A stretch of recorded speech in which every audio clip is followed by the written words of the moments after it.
Hello everyone, welcome back to Lemon Solution. In this video, we are going to see how you can stop people from adding you to their group on Instagram.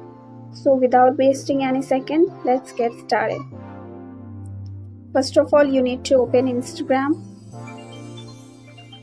Go to the profile option here. Click on menu bar.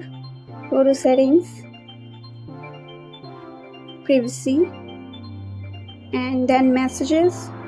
Here you have to search who can add you to group under group chats.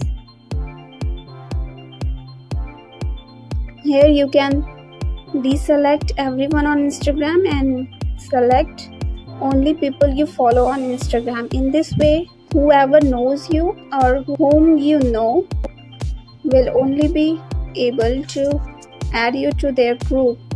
By doing this, only people you follow can add you to their group.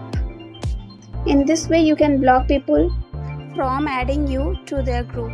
If you don't want to receive any group notification or anything like that, then click on menu bar once again, go to settings, go to notifications, click on messages and calls. Here under group request, you have to make it off so that you don't get any group request from Instagram. So this was the method with the help of which you can avoid getting added to Instagram group. I hope you liked the video. Thank you very much.